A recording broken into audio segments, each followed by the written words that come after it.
السلام علیکم قدرمنو ملګرو.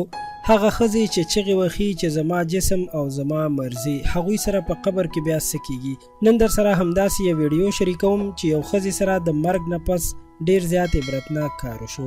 قدرمنو ویډیو تر اخره وګورئ ځکه چې په دې ویډیو کې یو ډیر لوی سبق او عبرت شتون لري.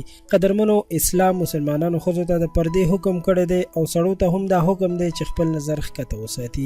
خو ځینې خلک چې د اسلام په تعلیماتو باندې عمل نه کوي، همدغسې یوه ښځه واقعه بیانوي او وایي چې زما د سترګو لیدلی حال دی چې زه یو ورځ د هسپتال نه ووتم چې یو ټکسي راغله او د هسپتال مخې ته ودرېده. د هغې نه یو پولیس والا راکوز شو. پولیس والا ما ته وویل چې ما سره مدد وکړه چې دا مړی ایمرجنسي ته ورسوو. ما چې وکتل نو په وروسته سیټ کې یوه ښځه پرته وه چې جامې یې هم شلېدلې وې او بدن یې هم زخمي و. په تپوس کولو سره معلومه شوه چې دا جینۍ خپلو ملګرو هلکانو سره د شپې پارټۍ لتلې وه چې هغوی ورسره په شریکه بدکاري کړې ده او بیا یې د دې زخمي وجود په بد حالت کې د روډ د پاسه غورځولی و چې په مړ حالت کې بیا موندل شوی و. د دې بدکارو ښځو بیا دا حال وي چې د مغرب پیښې او عادتونه کوي. همداسې یوه بله ښځه چې د درزیتوب کار به یې کولو، یعنې د علاقې خلکو ته به یې جامې ګنډلې، خو هلته به د سړو تګ راتګ هم کېدو. چې خلکو به پوښتنه کوله نو دی به ورته ویل چې زه د جامو ګنډلو کار کوم او دا خلک هم جامې ګنډي نو ځکه راځي. خو کله چې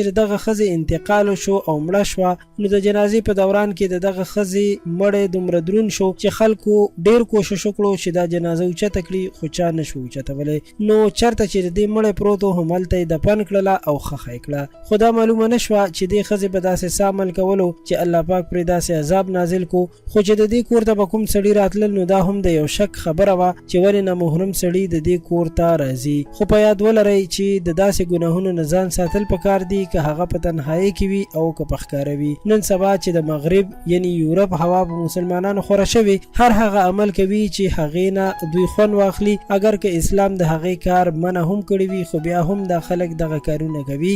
الله تعالی دې موږ تاسو ته د نیک عمل توفیق او هدایت را نصیب کړي او الله تعالی دې زموږ ستاسو د وجود د اندامونو نه داسې ګناه نه کوي چې زموږ آخرت پرې خراب شي. قدرمنو امین راته په کمنټ کې خامخا ولیکئ چې تاسو هم د دې دعا حصه جوړه شئ. زموږ چینل خان کلیک در سره سبسکرایب کړئ چې په آینده کې زموږ راتلونکي ویډیوګانې تاسو ته په وخت در ورسي. تر بیا مو په الله سپارم. د الله په امان.